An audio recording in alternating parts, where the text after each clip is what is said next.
So one of the Border Patrol agents asked, "Is it worth risking your life?" And from here, um, he uses this to discuss the notion of the crossing of the border itself. That they can have a high cost, anywhere between, well, right about half an individual's income per any 1 year, with the expense of being crossing the border between $1,500 and $2,500, and again potentially risking death in the crossing overall.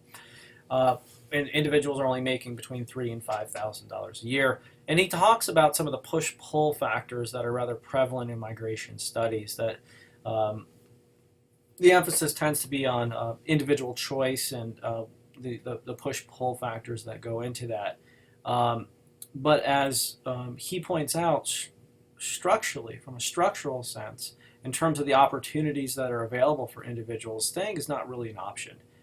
Both social, political, and economic factors all come into play.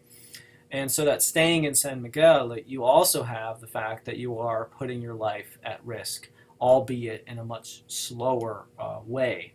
And he points out here the impact of U.S. policies, particularly the North American Free Trade Agreement, with the notion of free trade in corn. And you see the United States engaged in underselling, and this is internationally what's known as grain dumping, where the subsidies allow farmers to sell the grain overall to prices that it costs less than it costs to produce. So essentially, you have a situation where, say, it would cost, let's throw out a number here, $5 for a bushel of corn to produce, but because of subsidies, you're able to sell it for $3. And then the question becomes, can other farmers compete with this? And in a lot of cases, the smaller farms in Mexico cannot compete against these lower priced goods. And we've seen this change over time with upswing in things like market speculation regarding biofuels, as there's been a price spike in corn. We see here that some farmers on the milpas in Mexico have been able to return to smaller scale production overall. And so with this, there's relatively overall in San Miguel, there's relatively little money to go around for food to be purchased, or for other necessities that individuals would need for children for their education, such as school uniforms or textbooks or things like that. And so he talks with individuals, and one of them shares that we are field workers, that this is essentially what they do, what they're born into, and what they're essentially going to be doing.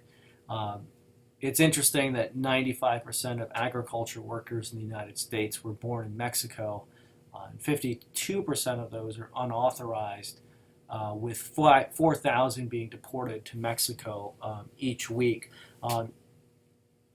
They essentially frame, and the author also frames these individuals as dedicating everything to the fields in the United States, in terms of their labor, their time and energy, their skills, their identities and reputations, and their minds and bodies. Because entering into another country and working in the fields or working in agriculture in general, essentially life in home country is put on hold for income or earning opportunities in the United States, which could be cut short by any series of raids of immigration officials overall. So his book explores ethnographically interrelated hierarchies and processes by which they become normalized and invisible in U.S. agriculture. And so things like ethnicity, issues of labor in agriculture in terms of what it takes to produce the food, and then the suffering that takes place in the actual production of food in the process overall. And he's not alone in this. Steve Striffler's written about this in the context of, for example, Steve Striffler's written about this in the context of Arkansas poultry processing. He goes through and discusses a number of ethnic hierarchies which exist on the farm. And then, so we see here essentially labor segmentation. most of the powerful inputs into the suffering of farm workers are structural. That is not, they're not willed by any one individual agent, but you have different ethnicities which are, there's a hierarchy on the farm which separates ethnicities from one another and has them juxtaposed in relation to one another through conflict. And oftentimes these are tied up as the narrative of ethnic succession. Essentially, the tricky farmers, in this case, the migrants, are paying their dues so that eventually they'll be able to work their way out, come to a higher position overall in the ethnic hierarchy. And we see this in a number of different contexts.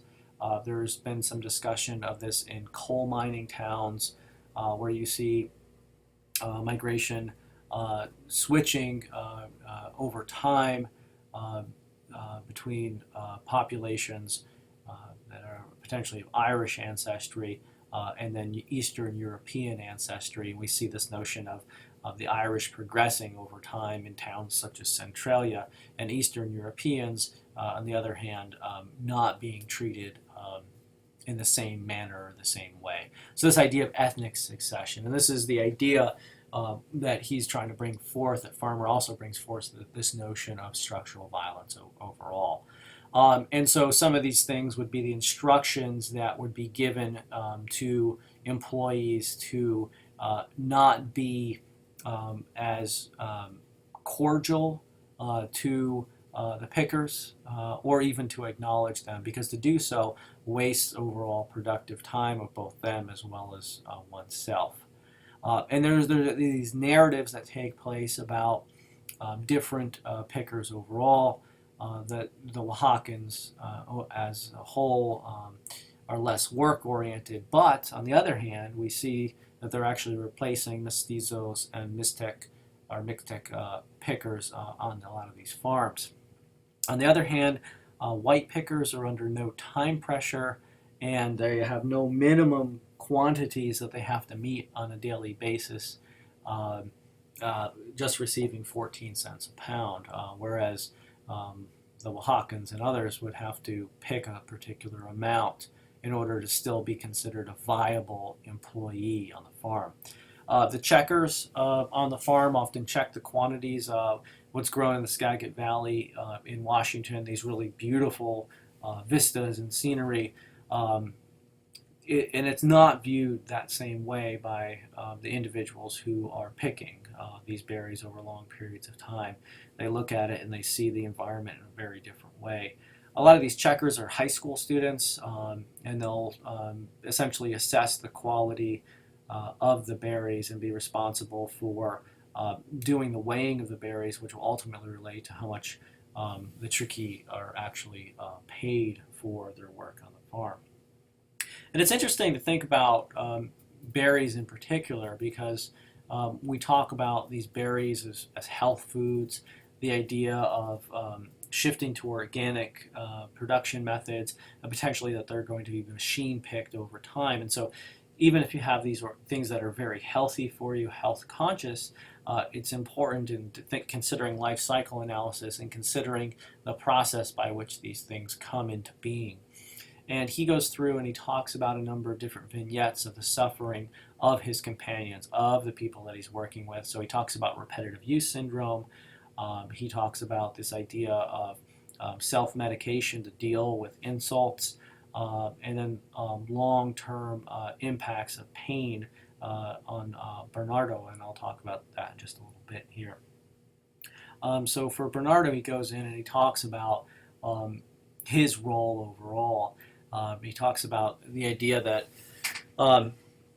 there was he could communicate in broken Spanish. It was really difficult for translations, and there was no medical history that was collected by the physician. So as a medical anthropologist, Seth goes into these various contexts and looks at the work that how these individuals are treated in the context of the medical field as a whole. So he complains of chest pain, and he's admitted to the hospital where a stress test is conducted for the heart, and then more tests are conducted. Now he goes in initially and he simply wants medicine as well as vitamins that will increase his appetite.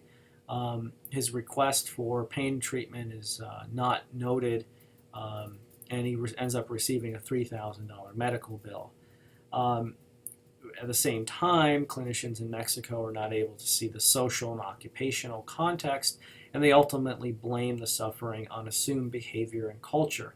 And so this becomes part of the naturalizing discourses, that these people act in a particular way, which makes them subject to more disease and more illness, and it's just cultural.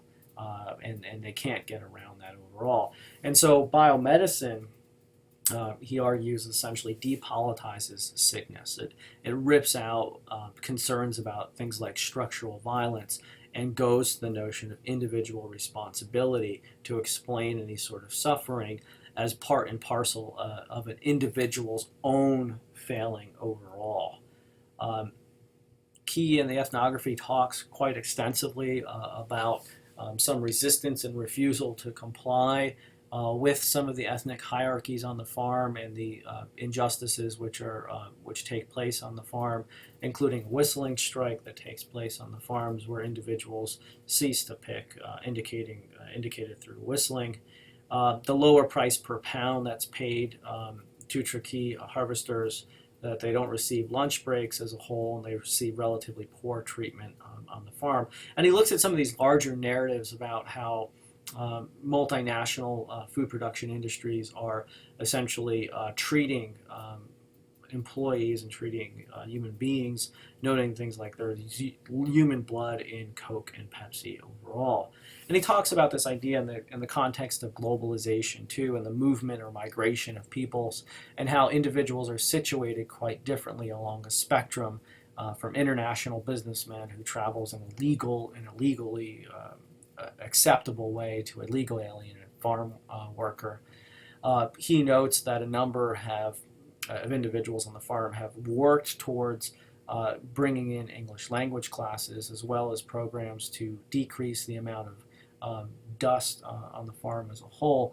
And he talks about the need for critical public health and liberation medicine, which would also look at some of the underlying structural issues and will look at dismantling and reforming international economic institutions and supporting local production system overall.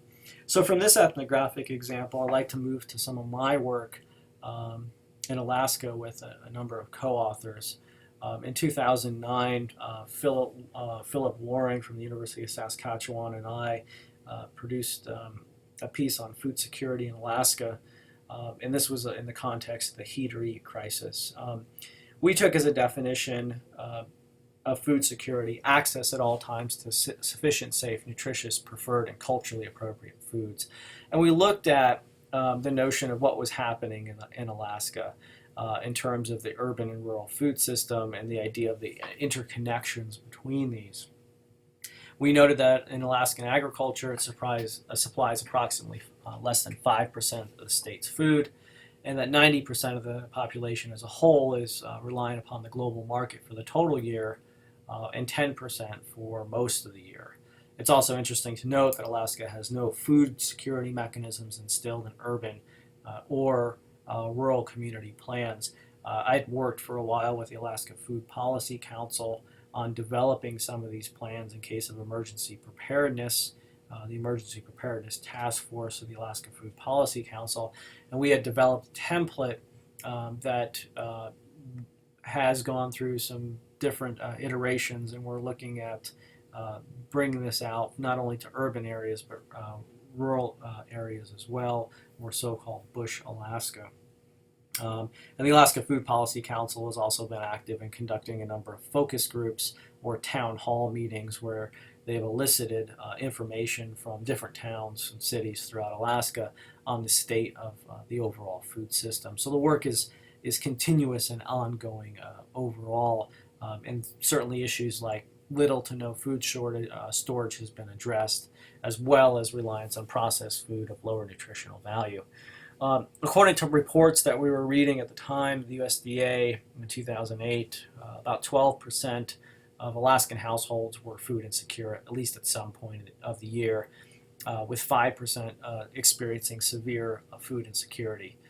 We also noted that families value country foods or foods that would be harvested from the local region.